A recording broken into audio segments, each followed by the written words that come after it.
Why does Wrath of the Lich King feel so forgotten? Do you guys remember Wrath of the Lich King? Nope. Who'd you guys forget? I forgot. No? Yeah, it was like with that guy, right? What the heck happened to Wrath of the Lich King? It seemed like a few months ago, or whenever Wrath of the Lich King came out, everybody was losing their minds about Wrath, including Blizzard. People were making videos about it left and right. Machinima was popping up about the Lich King again. All this sort of hype was just across the internet for Wrath of the Lich King. This is what, like, classic World of Warcraft was all about. It was it was all for this. About getting to Wrath of the Lich King. Yes, classic WoW is great. Yeah, Ragnaros and all that garbage. And yeah, TBC, Outer Space and Draenei and Illidan. Man, screw that. It's all about getting to the Lich King, dude. Climbing Icecrown Citadel, killing the Lich King. Dude, that's what classic WoW was all about. People were freaking hyped for this expansion. And you know what? It came out, and it's like nobody gives a shit anymore.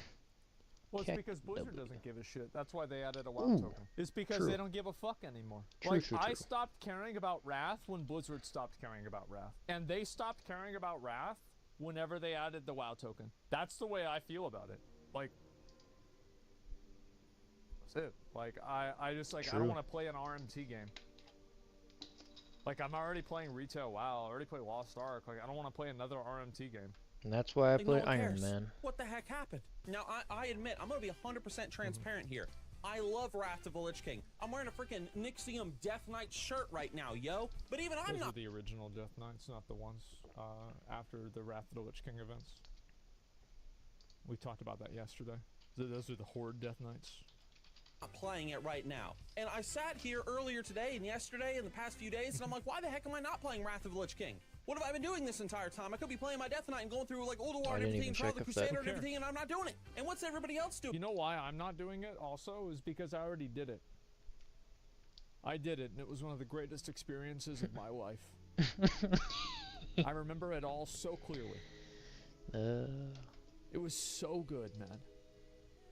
Getting my Black Proto Drake, being the only guild on our faction that had it, and then it gets removed from the game, and nobody can ever fucking get it. I'm like the only one. It's just me and my boys that have it, and we get to hold that over people forever. Yeah. We're still doing it.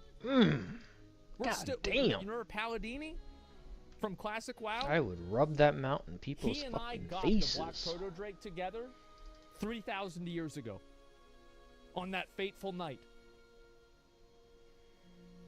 Man. It was a good time. Who's your rogue? Rixa. We had Rixa and Senna. Well, I remember them very well. Rixa was a Russian game tester, and Senna was just your average cool dude that lived in New York. Hell yeah. Where's all the Wrath content? Where's all the Wrath love? Senna helped me get my, bro, like, we used to go hard. Like, he helped me get my, what do you call it? Brewfest Kodo. Yeah, man, like, those were the days. I'll never forget that shit. So, fuck, man. Do here. That guy, ST Pally, in my Classic WoW raids, he was also in the raid that we got the Black Proto Drake in. 3,000 years ago. So it works especially well for Kick. Blizzard was pumping out social media posts left and right back in the day where they were just like, dude, Wrath is coming, dude. Check out them Death Knights. Check out that Lich King. Check out Northrend Penguins. And now it's just like, it's just all stopped. I want to talk about Wrath of the Lich King today. Doesn't. I want to talk about what I think is the problem with Wrath and where Blizzard, I think, might have messed up a little bit when it came to Wrath of the Lich King. But first, we do have... The reason why they messed up is because Wrath of the Lich King was messed up. Wrath of the Lich King was the departure from World of Warcraft. Wrath of the Lich King was the expansion that Blizzard tried to capture a larger audience by alienating their original one. It's a time that they decided that they didn't want to be an MMO anymore. They wanted to be a raid simulator. They wanted to be a patch simulator. Wrath of the Lich King was the beginning of the end. It's just nobody knew it at the time. And now that we're able to play it again, everybody sees that I was right. And I've always been right. The only true great MMO old school RuneScape in the entire history of WoW was classic. Classic RuneScape. WoW. No, classic. Get the fuck. It stands head and shoulders above any other expansion, any other point in time in the game, nothing else even comes close. Oh, so wrong. Old school RuneScape. But, of course, I never played Classic WoW in its prime, so, I mean, I can't. I played a little bit of Classic WoW. It was, I mean, it's pretty good. It's pretty fun, but it's, playing it nowadays, it's like trying to recapture a lightning in the bottle. You know, everybody's got these fucking add-ons and add-ons. There's even add-ons that organize other add-ons. And the game, that's not how the game's meant to be played. Burning Crusade is the next best thing. And it's so far below it. To thank this channel's sponsor, Zygor. If you want the ultimate World of Warcraft add-on for leveling in Dragonflight or Classic, profession guides, mount fucking add-on, collecting, pet collecting, endgame progression, just whatever you want, you need to check out Zygor, linked down below in the description. It is known as World of Warcraft's greatest add-on for a reason. Jesus, world of add-ons. It's actually not true. The greatest add-on is My Total RP3. And if you disagree with me, download the add-on and go to the Moonguard Goldshire Inn. God. Wrath of the Lich King was World of Warcraft's biggest, most importantest expansion. Yeah. It is Wrath of the Lich King. It was that expansion where World of Warcraft reached its peak population of over 12 million players online. And people loved this expansion. They did. They loved the Death Knights. Keep in mind, during Wrath of the Lich King, people were saying negative things about Wrath of the Lich King. Like, one of the most popular PvP guilds in on KT, and you can ask, by the way, any of these stories about Wrath, ask Mitch, and because we were on the same server together. He was on KT, I was on KT. I think Soda was on KT for a while. There's a number of people that grew up on Kel'Thuzad, and he'll tell you the same fucking thing. Wrath of the Lazy Kids, the PvP guild. Loved the continuation of Arthas' storyline. They loved Northrend, S-Fam was KT the snow, as well. the tundra, the Aurora Borealis and shit. Dude, it was freaking awesome, dude. Wrath of the Lich King introduced Inscription. It updated the talent trees. It made the classes more fun to play as. Wrath of the Lich King was a very good expansion when it came out. Wrath of the Lich King completed classes. There were 3 pinnacles of class design. 4, arguably, if you really like corruptions, in 8.3. The first pinnacle was Wrath of the Lich King. The second pinnacle was Mists of Pandaria, patch 5.4. And the third pinnacle was Legion. Any other opinions besides those 3 points in time in the game are just factually wrong. Opinions wrong. Let's go. And it has gone down in history as World of Warcraft's best expansion ever made. Peak World of Warcraft, many people would argue. Oh yeah, it is. Nothing beats Wrath of the Lich King. And so, when Blizzard re-released Classic WoW back in 2019, like I said, everybody was hyped to get to Wrath of the Lich King, including myself. I was making videos even saying things like, hey, let's see what people are going to say about Wrath of the Lich King. It's been a couple of years since back then when Wrath first came out. And, are people going to like Wrath? Are they going to think it's cool? Or are they going to think it's boring now that we're in 2023? I guess we're going to find out. Yeah. And here's what I think happened. First of all, I'm just going to be blunt here. I think that everyone and their mom forgot that, yes, Wrath was a good expansion, but it wasn't that good of an expansion, okay?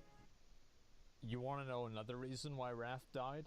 Is because classic WoW players are trash. They're so bad at the game. It's insane how bad they are. It's sad how bad they are. So Wrath of the Lich King was massive at the beginning. And do you want to know why?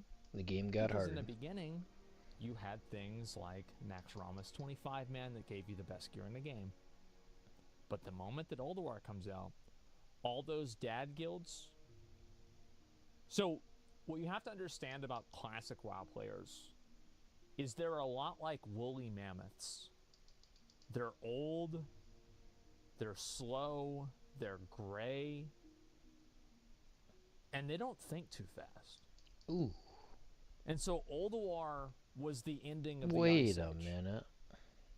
And what happened was that all of these classic WoW players that, you know, were best in slot every season, and they had all their best gear, well, they can't move left within 3 seconds of a mechanic. They need like 9 seconds. So, whenever that happened, Ulduar destroyed classic WoW. Because classic WoW was meant for brain-dead woolly mammoths. And they went extinct. That's what happened. That's why Wrath died.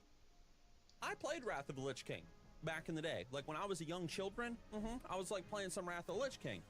And I'll tell you right now from firsthand experience, this expansion was not as good as people say it was. Like, was it a good expansion? Of course it was a good expansion, but there was a lot of cons with Wrath that people talked about on the forums. People were making videos about it, machinima about it, whatever. Oh, yeah. Wrath did have some problems, and I think these problems have resurfaced, and people are now aware of them. First and foremost, let's just talk about lore. Wrath of the Lich King's lore was kind of weird. You have Arthas, everybody's favorite World of Warcraft lore character, and all throughout, like, Wrath's lore, Arthas is kind of just doing a "I'll get you next time, kids." Like, he's kind of pulling that over and over. He pops up, he sees you, you're causing trouble for the Scourge. You know, I'll get you next time. You better not keep messing with me or I'm gonna get you. And then he just leaves. And you're kind of like... People complained about this whenever the game came out. Dude, like, can you just, like, kill me? Like, come on, like, kill me, daddy. The lore was a little bit weird, and of course in Ice Cream Citadel this was answered because, you know, Arthas was trying to create the most powerful, you know, undead people that he could find, and that's like you guys, like fighting the Lich King or something. Kind of strange, you know, it's very hit or miss for some people. The Death Knight lore, for example, how the hell did the Death Knights break free of the Lich King's command? In the comic Thessarian, it shows that if the Lich King commands you to kill your own family, you will kill them. No hesitation, no hesitation whatsoever. You're just watching yourself do horrible things. You're just completely tormented by it, but you will obey the Lich King. But apparently in the lore of Light's Hope Chapel, like the whole battle there, apparently the Lich King... didn't the Lich King didn't know about the power of friendship. Oh, God. So of course he lost. God. How could he have possibly won? Yeah, come on. Betraying Mograine and the Knights of the Ebon Blade, apparently that makes them go, hey, you're an asshole. We're not going to listen to you anymore. And that's the lore. Like, that's what happens. Which, by the way, I actually don't even like any of this lore. I think it's stupid. I think that the original Death Knights predate the Lich King. Like, as far as I know, I think that they do. So, I thought that the Lich King controlled the Scourge. Like, the Lich King doesn't control a Death Knight. These are like super powerful fucking, like, entities. Like, these are like the actual, like, real dudes. Tide of War had Death Knights? Yeah. Terran Gorfiend, exactly, yeah. And so, like, these guys, why would they be controlled by the Lich King? I think Death Knights really got nerfed. I'll be honest. They got fucking nerfed. And don't give me that, oh shit, you know, it was the Ashbringer, You know who else got nerfed? It was Paladins. Paladins and Death Knights both got nerfed. Because Paladins used to go so hard. They used to go so ridiculously fucking hard. A Paladin was the only thing that could square up against a Death Knight. Nobody else even had a chance. Dude, the Ashbringer's light, you know, made them, like, become free of the Lich King, whatever. Mograine and friends had already decided to, like, betray the Lich King. Like, he threw the corrupted Ashbringer to Tyrion. The whole light thing hadn't even happened yet, and he already decided, hey, man, the Lich King's an asshole. I'm not going to follow him. So don't give me that BS lore explanation. I'm sick of seeing that in the damn comment section. Learn the chronological sequence of events of lore event, yo. But no damn Ashbringer. They were just angry. They were salty that the Lich King told them to go out there and die. Yeah. And that shouldn't have happened. Anyway.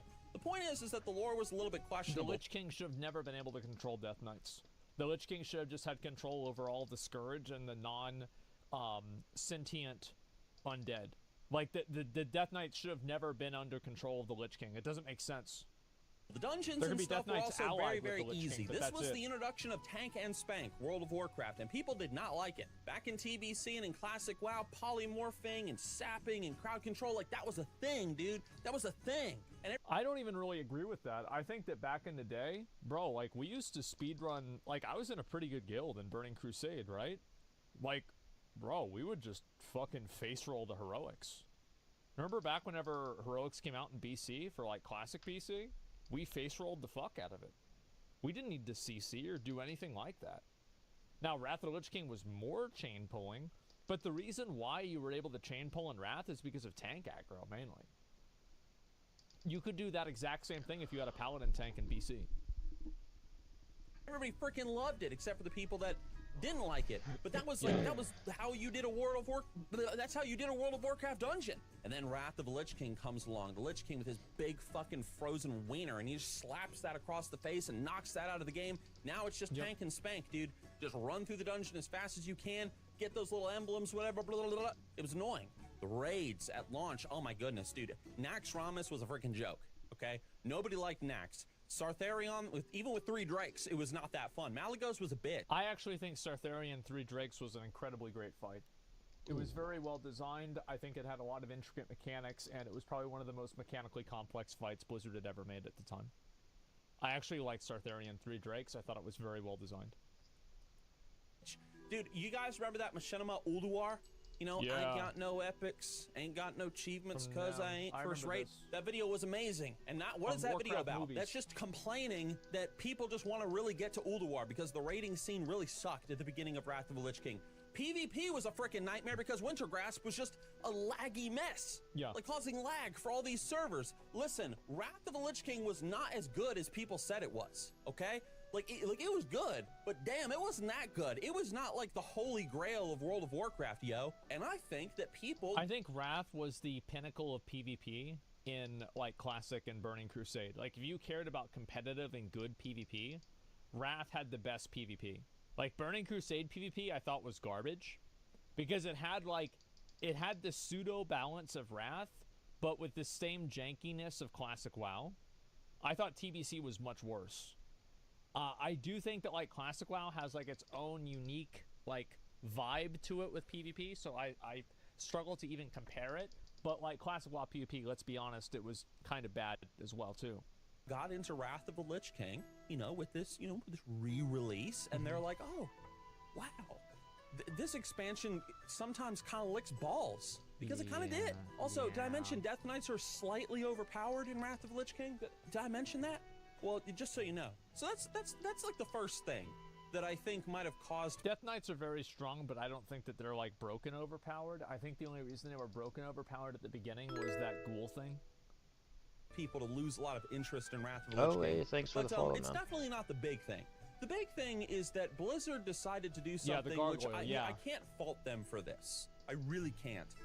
But Blizzard decided to release Dragonflight around the exact same time that Wrath of the Lich King came out. You can see the dates on your screen right now. I think that was fine. What an odd thing to do. Like, your player base is already going to be divided between classic and, you know, modern retail WoW, and yet you sort of intentionally... It was like 2 months, right? I mean, I don't think it was really that. I mean, it's like 2 or 3 months. It's a pretty good amount. Orchestrate the division by releasing these 2 expansions around the exact same time. Kind of strange. Dragonflight, look, Dragonflight is not a bad expansion, okay? Anyone who's played Dragonflight seriously can say it's okay. It's certainly better than Shadowlands. It's not amazing. It's not gonna blow your mind. And Dragonflight, it's got its cons. It don't exactly feel like, you know, OG Warcraft, you know, orcs versus humans and blood and fighting. I mean, Blizzard brought the factions together. You're going around petting these adorable looking dragons and stuff. Like, yes, Dragonflight has its cons, but as a whole, it's an okay expansion. And so it's not really that surprising that a lot of Wrath of the Lich King players, once Dragonflight came out, they went and played Dragonflight. Well, I think that would have happened no matter what. I mean, that's the good... Personally, I couldn't make it through the BFA leveling. Just couldn't make it through it. Good thing about the way that they have it designed is that, like, Wrath of the Lich King or Classic WoW has like, you know, it goes up, and then whenever it's going down, then retail goes up, and then whenever retail goes down, then classic WoW goes up. There's a new patch, so it keeps people invested all the time. I think that's okay. And of course Blizzard wanted people to play the new expansion, because in the new expansion they can monetize, like a Dragonflight player is worth more probably to Blizzard than a classic WoW player, because Dragonflight people can buy all kinds of stuff on the store, whereas like in Wrath, you know, before the WoW token, at least, they couldn't buy anything, really. That's what a lot of people would do, obviously. And you know what's strange is that after Dragonflight came out, it's like Blizzard just gave up on all the marketing for Wrath of the Lich King.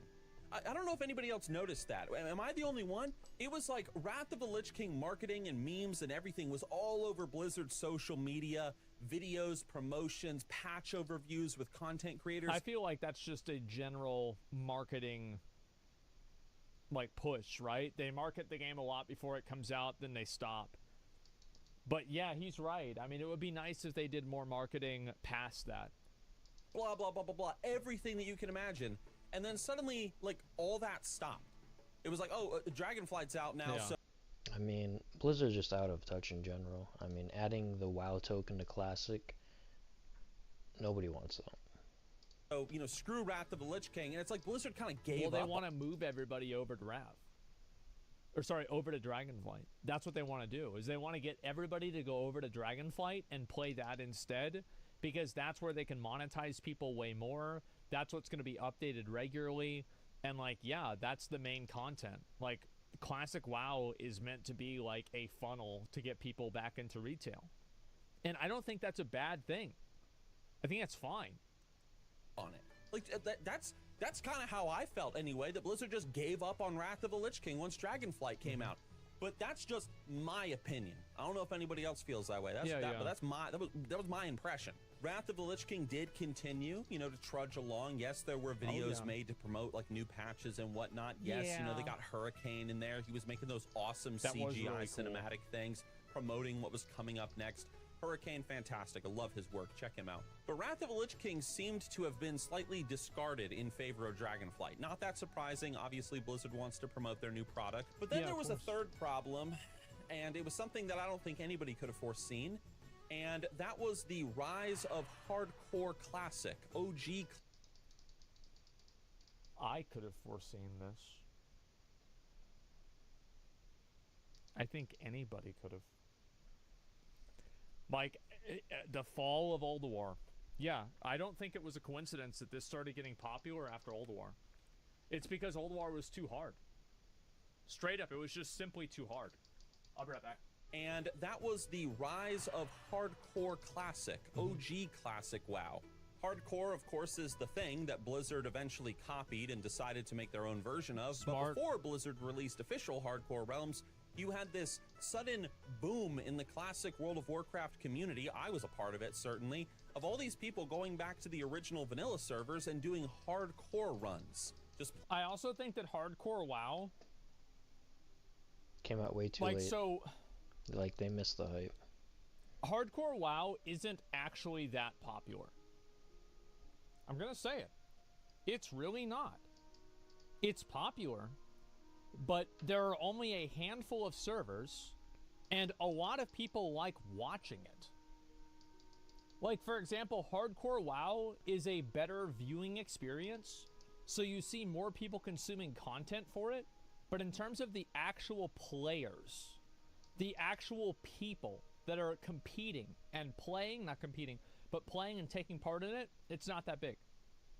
It's super niche, yeah. Playing the game over and over, seeing if you could make it to level 60. You know, you only got one life, death equals delete, so on and so forth. Yeah, I even got a t-shirt for that, for those of you guys that are hardcore fans out there. I love this t-shirt. I actually got one right here. Where is it? Dude, check this thing out, dude. Death equals delete. Oh, shit. Look at that.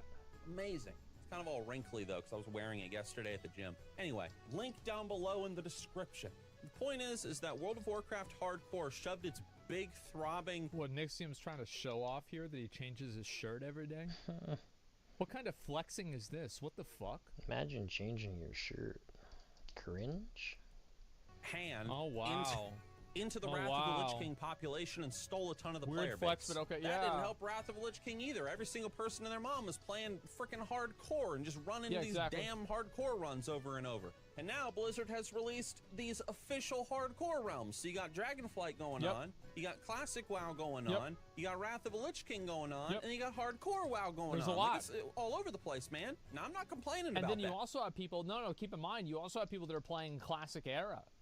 Like, if you go to the Era servers, there's a lot of people on them.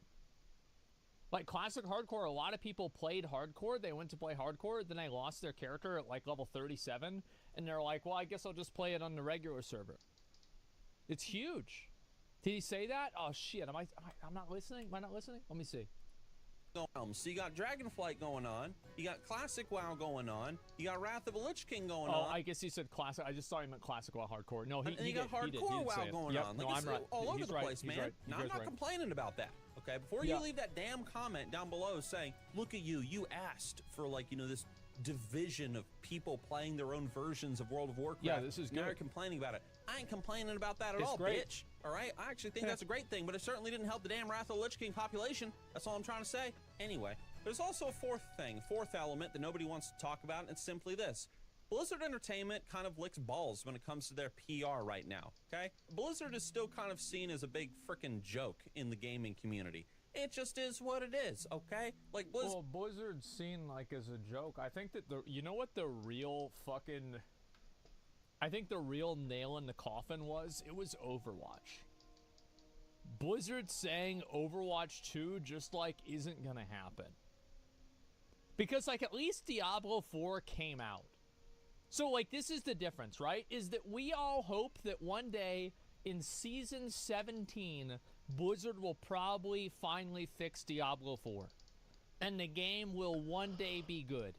And Diablo 5, they will have learned from their mistakes, and they won't do the same thing again, and it's going to be great.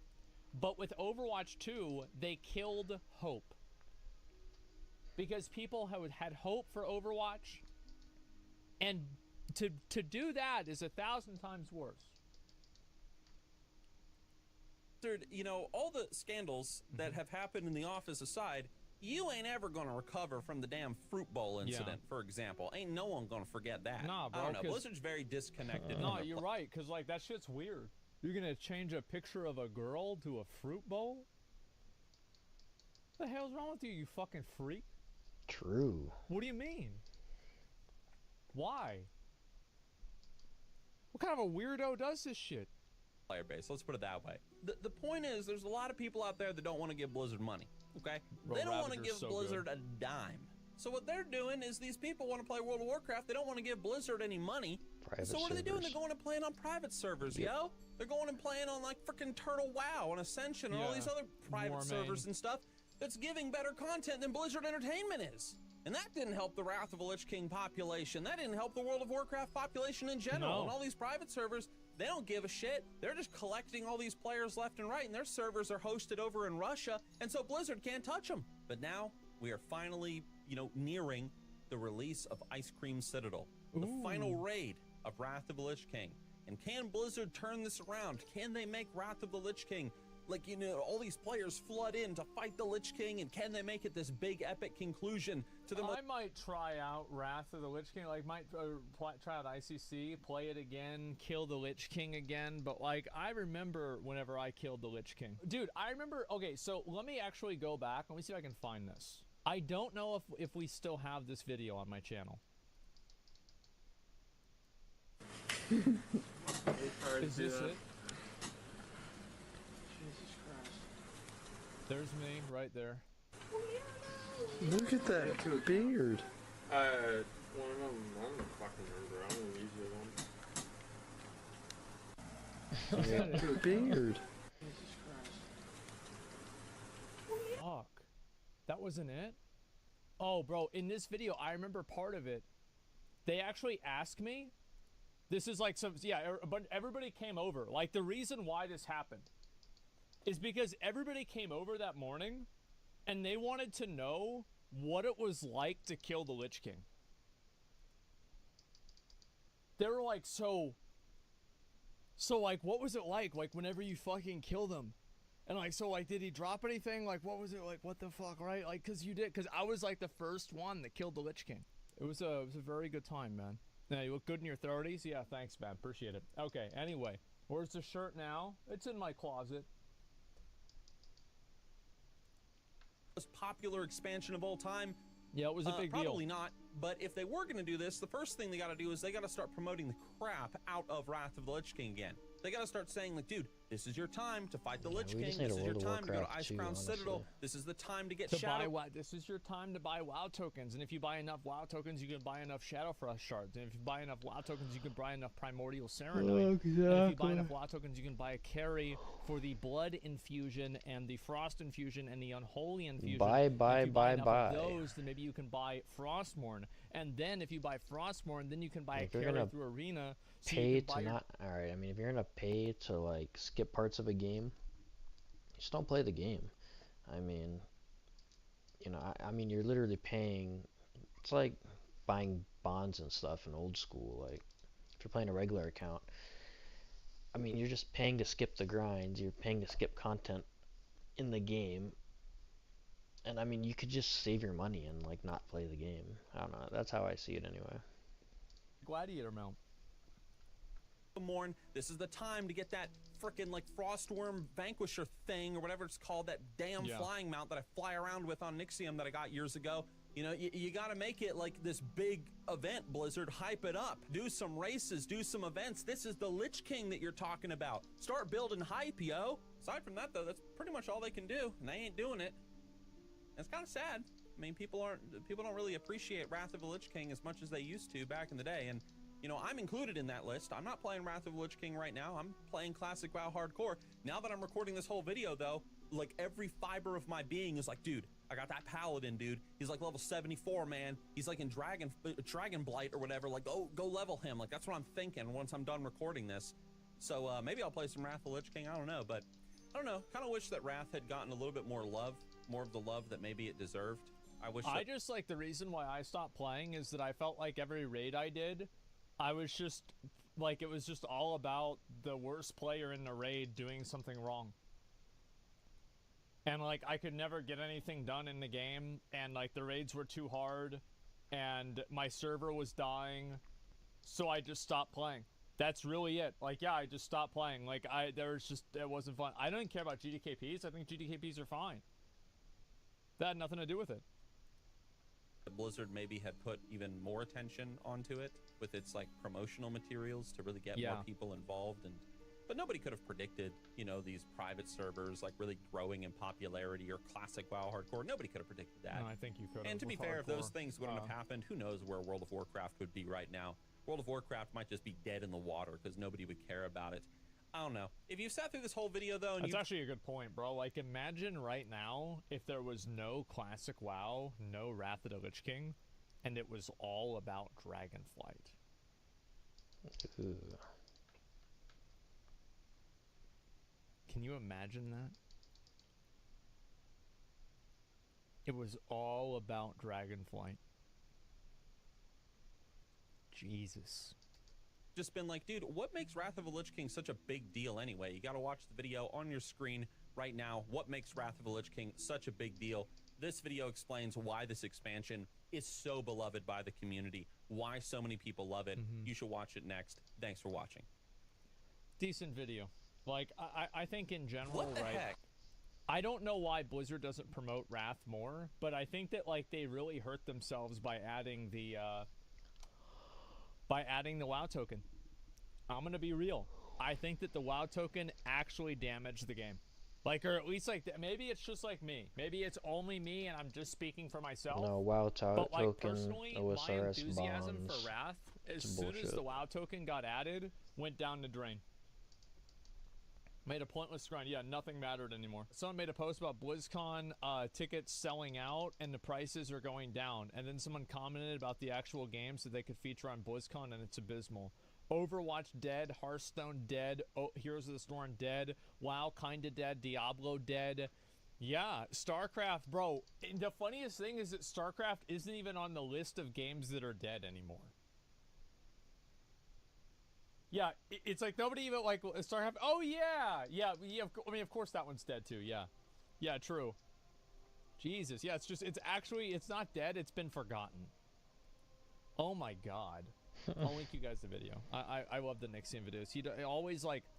I remember Nixium reminded me one time in like one of these videos about how cool it was whenever you would log on to WoW after like one of Blizzard's earnings reports, and Blizzard would announce that WoW had even more subscribers. Like, and everybody in trade chat was talking about it. Like, it was like, yeah, WoW just hit 10 million subscribers, hit 11 million subscribers. Yeah, dude, everybody, like, you were there, man. You were fucking there. Make sure to get this video a like. I don't know. For me, it was the WoW token. That's whenever I really lost interest with the game. But to be fair, I stopped playing a bit before then. But the WoW token kind of makes it to where, like, I don't feel as motivated to come back.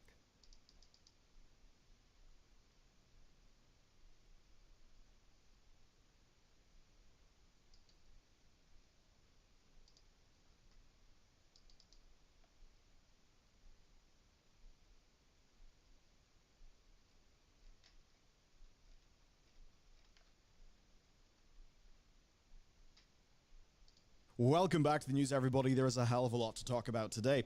Developers are industry-wide in pretty damn deep trouble because the layoffs are unrelenting. But today, it's not just the developers who are out, because the ex-EA and until very recently current CEO of Unity, John Riccitiello, is out of his role. Yes, Unity has a new leader, and all of this, of course, seems to be in response to the utter disaster that was them trying to change the terms of the deal on how they were handling pricing. But that's not all. There's good news for Phantom Liberty, and Redfall's Steam player base has surged by a whopping 211%, technically speaking, and you can get technically transformed by today's sponsor. Boot.dev, their founders are actually viewers of this channel, and if you use code BELLYLERNEWS, you will get 25% off your purchase. Now, Boot.dev is a programming role-playing game that makes learning back-end development fun. Like, they've got quests, levels, achievements, a global leaderboard. It's really, really well put together. Now, back-end devs earn a median salary of 100 grand as of 2022,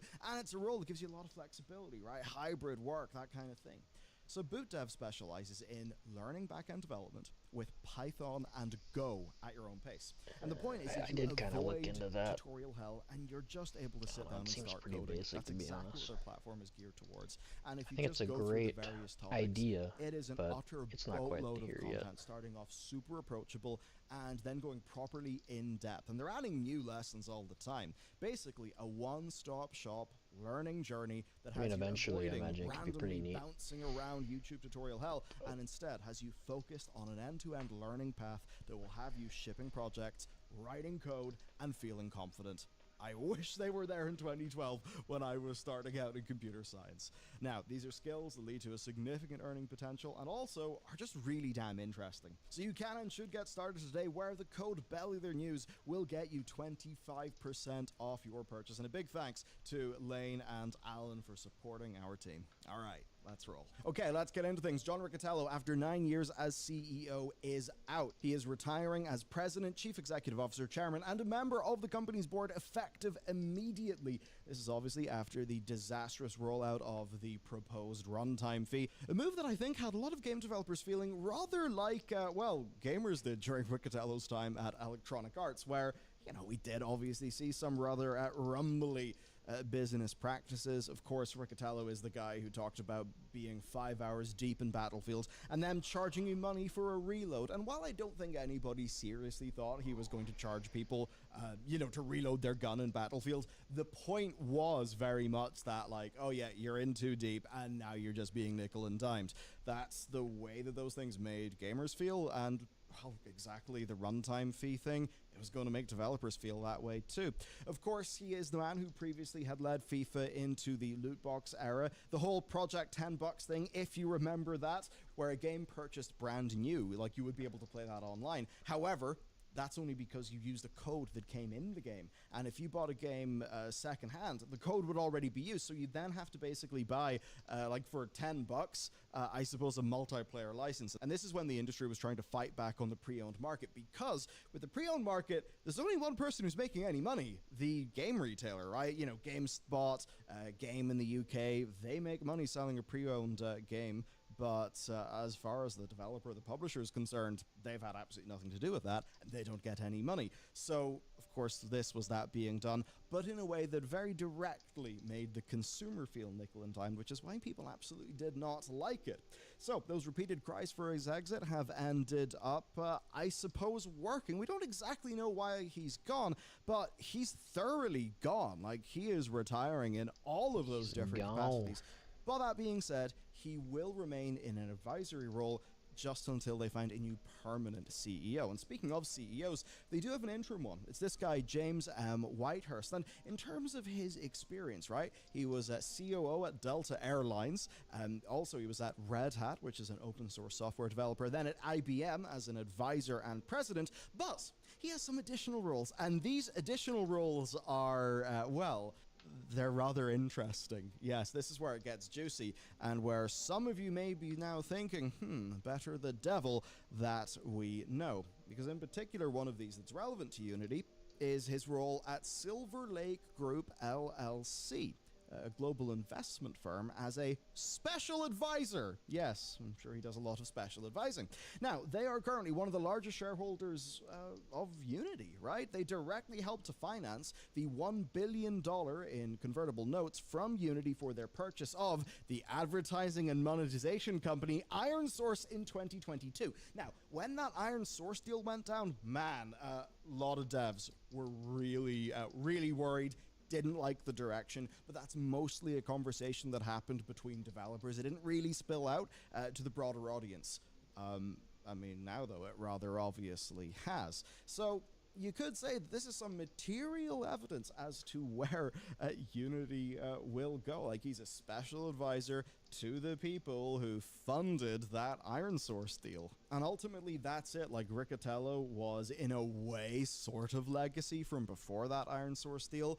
But if this is kind of like an example of the direction that Silver Lake wants Unity to go in, then you may actually just be left thinking, right, devil we knows better, which is a pretty crazy situation. So it's the end of this saga of the story, but it absolutely is not the end of the story. And certainly other engines like Godot are going to be looking pretty damn enticing, at least for those developers who are, well, frankly, you know, not too deep.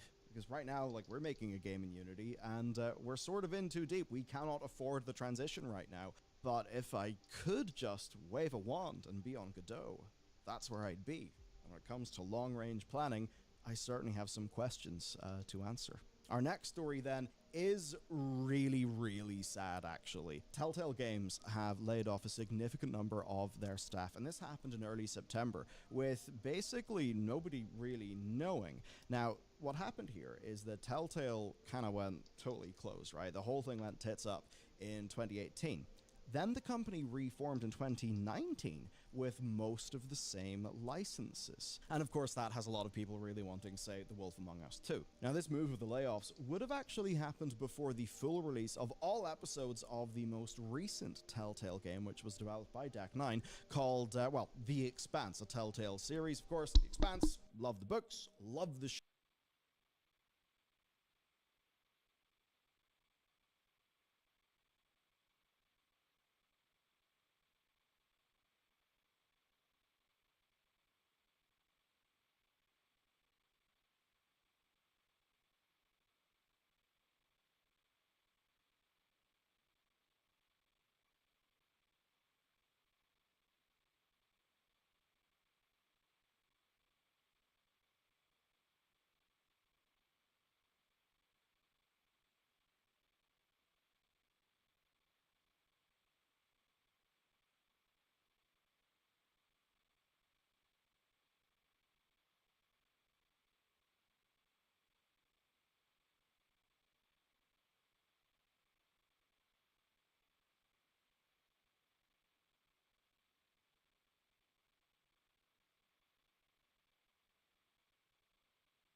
show. Big fan of the game, so it's really sad that ultimately it doesn't seem to have went that well. Like, it got perfectly reasonable reviews, but in terms of sales, I think this is evidence that the numbers were not looking good. Now, there are some things to note here. Some of them are just really sad. Like, as an example, the new version of Telltale rehired, or at least brought on as consultants, people who worked at the old Telltale. And that kind of leads to a sad example of, say, an employee who was at the company, then rejoined the company to work on The Wolf Among Us 2, who has now been laid off from the same company twice, which is quite rough. Now, the Expanse game was actually worked on by two studios, Deck 9 and Telltale. But it's not just Telltale who have had layoffs. Deck 9 also had layoffs, seemingly one of those things where primary production had ended and then they trimmed down again. Now, Telltale don't seem to be going anywhere soon. This is what they've said to GameIndustry.biz. We do not take this action lightly, and our commitment to storytelling and finding new ways to do so remains the same. And they say they're, grateful to everybody in the journey and so on and so forth. What's interesting, though, is they've clarified that all of their in-production projects are still in production. Now, in terms of IP, there are some question marks amongst The Wolf Among Us. The developer who left essentially said that on The Wolf Among Us, they're not really able to say stuff because of NDA, so who exactly knows there? The thing is, though, it appears that this is not because of a distinct, big-time lack of money, because they are still having other things go on. As an example, there's a company in the UK that does, basically, it's like touch-based video tech, and they acquired them in September. Right, so they acquired this company last month, but also in September they had layoffs, which ultimately makes me think that this is the cold calculus, and that's just the way that the numbers have came out. I don't know if this means that they are just not projecting as good long-term revenue from the Expanse. It could be like the Expanse falling below average. That doesn't completely kill them. Maybe they are generally relying on outsourcing for some of their future games, but whatever's happened, they clearly don't have enough money that they feel comfortable sustaining that higher burn rate. So yeah, ultimately, man, it's kind of rough. And this is in the context of, I feel like almost every time I sit down to do some video work, there's been another round of layoffs somewhere to talk about, which, yeah, it's a big industry, but just about everybody is finding that there is a contraction, that things are getting tight, and finding jobs is tricky. In a recent Roundup episode, actually, we talked about the humongous drop in VC-based funding for the games industry. And you can just see, the quarters roll on, and then it goes from like 2-point-something billion to like 700 million or something like that. Absolutely plummets.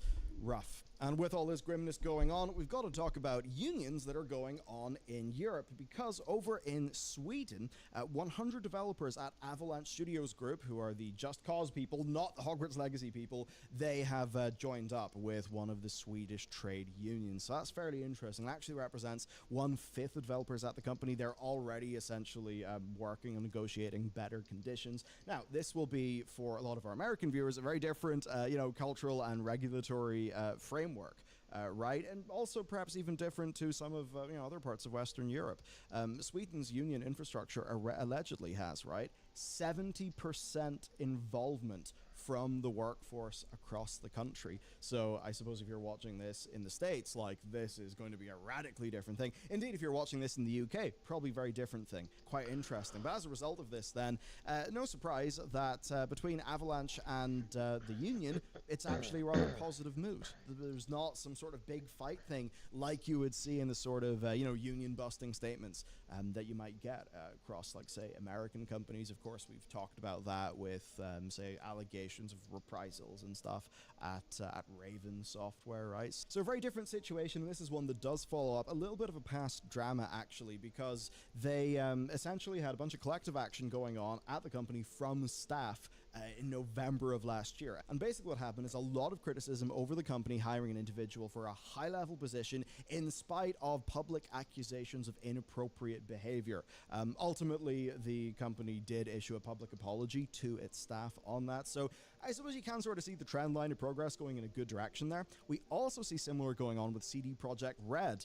Basically, after a round of layoffs in July, staff don't necessarily want to take that sort of thing anymore. So they have formed the Polish Game Dev Workers Union in response to layoffs at the company, and they're going to be building up their management structure in the coming weeks. Of course, those layoffs felt pretty rough. I mean, you had Phantom Liberty coming out, and seemingly they had a bunch of money lined up to go and make the next Witcher game, the next Cyberpunk game, all that stuff. And of course, now Phantom Liberties came out to absolutely incredible reviews. What they say in their statement to IGN: while employees are the ones creating value in this arrangement, they lack any decision power in company structure related matters. That is why we need to organize to enter those situations on equal footing. As for CD Projekt Red, they basically were like, yes, we confirm receipt of message. We will act within compliance, of our legal obligations, right?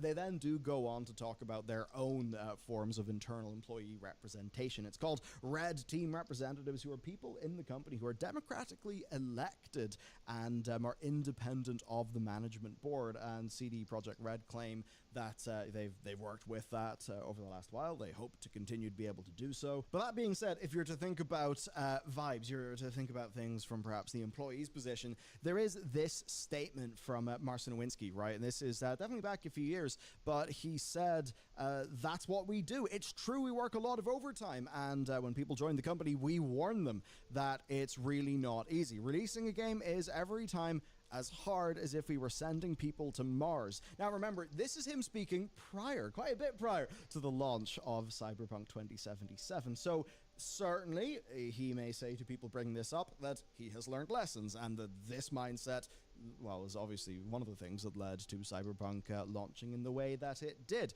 He says, though, but if there are unions, what do we do? Are we not taking off anymore? Unions were originally created to protect low-paid workers, right? These guys are not low-paid workers. They are extremely skilled professionals, and I suppose the extremely skilled professionals would then say that means that we shouldn't be treated in a disposable fashion. I suppose the big question is, what would Marston say now in 2023 after 5 years have passed, and perhaps he's had the opportunity to self-reflect given how things did not go well for them after 2018. Next, though, we've got more CD Projekt Red news. This is really fascinating because apparently, right, the post-launch support of Cyberpunk 2077 cost $120 million. That is the budget of like multiple large video games. That's kind of crazy. Apparently what this is 40, to use US numbers, 40 mil in the base game for next gen update prep, $62.3 million to make Phantom Liberty, $22 million for the marketing of Phantom Liberty. Now, the launch of Cyberpunk 2077, they had spent $174 million on the base version of Cyberpunk and $142 million on marketing the game. So, add those two numbers together, then add $120 million to that, and then think, I suppose, about purchasing power parity. Imagine if you're spending that amount of money on Californian offices and Californian developers versus offices in Poland, right? Where you're different economy, different currency, all that jazz. You do just wonder how much it would cost for a large studio in California to make a game the size of Cyberpunk 2077 and Phantom Liberty. Honestly, it's eye-watering stuff. As for Phantom Liberty, I think they'll be pretty happy with it, though, because not only, I imagine, is it leading to humongous sales of the base game and a lot of people jumping back in, it itself has already sold 3 million copies in its first week. That is actually not even counting bundled copies or just new sales of Cyberpunk 2077. So it's well on its way to recouping those costs, and I think now people are overall looking at this as an incredible overall video game package. If you take a look at, say, the long tail of sales for Witcher 3, I mean, that game just sold forever. I wholly expect the same thing to happen for Cyberpunk 2077, so they can probably be happy. Now then, I did tease you at the start of this video of the 211% surge in players. Now, what I didn't tell you, and why I was having a little bit of fun with it, is that that's from a low point average one day a few days ago of 18 concurrent players in Steam to like 58 or 60 players, something like that. But what has happened is 60 FPS mode. and that's meant that everybody has checked up Steam charts for the game and said, oh my god, there's like 50 people playing Redfall on PC. That's crazy. Now, it's not just for PC. This has been paired with a performance mode for the Xbox Series X and S, as well as a whole bunch of other requested features after 6 months of development by the team at Arcane. This includes fully functional silenced weapons, new input options to cater to faster or slower FPS gameplay, stealth takedowns. Didn't know those weren't a thing, so that's interesting. New world encounters, improved enemy variety, improved AI, better visibility, better icons for players in multiplayer. It's a bunch of stuff, and it took 6 months of how many people? And this is the Steam numbers: an all-time peak of 1,560 and a 24-hour peak of 56, which is pretty damn rough. And even accounting for the obvious fact that this is a game that is on Game Pass and consoles, so this Steam stuff will just be a tiny fraction of the whole. I think, honestly, the lasting impression here is Redfall. I don't know, Redfall, more like Deadfall, haha. Sorry, yeah, that even hurt me. Point is, though, don't release games you had no business making, because from what we understand from this game, right, the top brass at ZeniMax wanted more of these live multiplayer games. That's why Fallout 76 was greenlit. And in that same push that led to Fallout 76, which damaged the Fallout brand significantly with its launch, of course, Wolfenstein Youngblood, which significantly damaged Wolfenstein and the reputation of Machine Games when it launched. I still remember that skill up review. That was a rough one. And this also happened where they made Arcane Austin, who had previously worked in the likes of Mooncrash for Prey, which is absolutely awesome, forced them to make a game that's not the sort of game that really they had experience making or any business making or even that they wanted to make, while they were losing staff because they were making a game that they didn't want to make. But also, the people who applied for jobs at Arcane applied thinking they would be making first-person immersive sim games like, like Prey, like Dishonored. So this is just a massive example of, honestly, the opposite of Baldur's Gate 3. Because one of the strengths of Baldur's Gate 3 is they made Divinity Original Sin 1, Divinity Original Sin 2, and then made Baldur's Gate. Making similar games, same technology. What are business people on? I don't understand. Some of these things are so self-defeating, it makes so little sense. But anyway, that is it for this story. That is it for the video. John Riccatello is gone. Redfall is still dead. Cyberpunk's doing fantastic, and CD Projekt Red is going to have to thread the needle when it comes to unionization. All interesting stuff. I hope you've enjoyed today's video. Let me know. I suppose, have you been playing Phantom Liberty? I think that's going to be my big, Christmas downtime game, personally. Anyway, have a great day. I'll see you next time.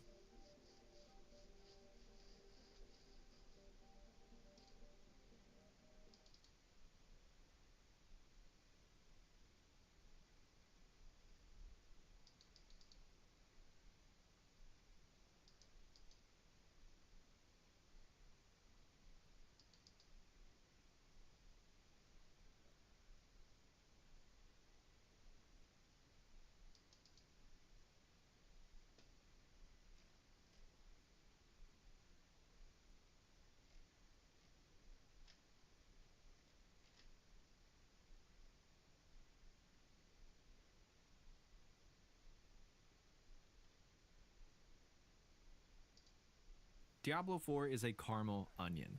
For those of you who have played the game along with others in the genre, you might have an idea of what I mean by that.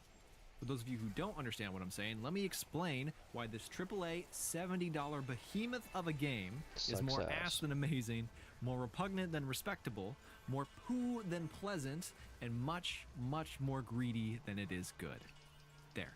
How's that for an intro, YouTube?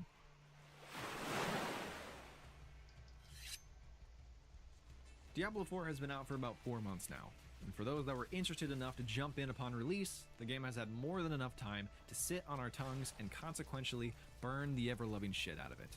Or maybe I should say nickel and dime the ever-loving shit out of it, but more on that later. I really wanted to like Diablo 4. I was excited for it. I bought into the hype. I wanted to give Blizzard the benefit of the doubt that they are still capable of making good games in 2023. Same. I tried really hard to like Diablo 4.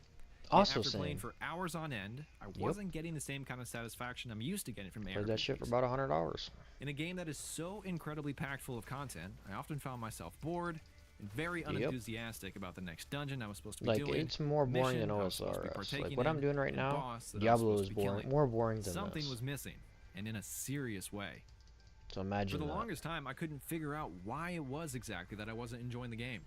On paper, it's everything an ARPG fan could ask for. A gigantic and beautiful world full of unique events, monsters, and loot. It wasn't until I finished the campaign that I started to realize how heavily the game depends on it. And after you finish that content, the void that lays before you makes it easy to see how Diablo 4 is just a caramel onion. Beautiful on the outside, but deeply flawed at its core.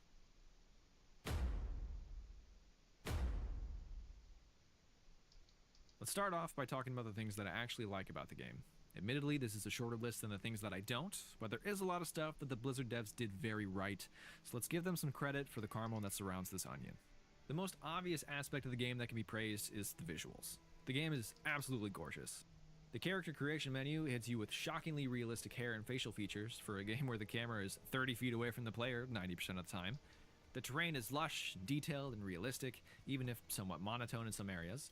The color palette is much darker than the previous entry, replacing cartoonist aesthetics with a more gothic realism tone. Splashes of color are now used more sparingly and to greater effect. Killing a large horde of enemies gives a satisfying splatter of blood, and precious health files stick out of the scenery and beg to be grabbed. And legendary loot drops shine a beacon of gold that makes them seem like they were never meant to be on such a grotesque and disgusting surface like the ground. I absolutely love how this game looks, and whoever's leading the art direction at Blizzard deserves a big raise and a promotion to a significantly less shit game company.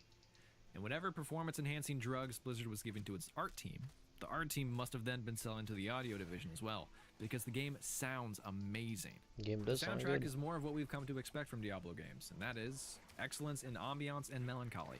Sanctuary is a grim place to be, full of anger, resentment, and endless suffering, and every piece of music, from the droning menu tune to the action-packed boss themes, never let you forget that.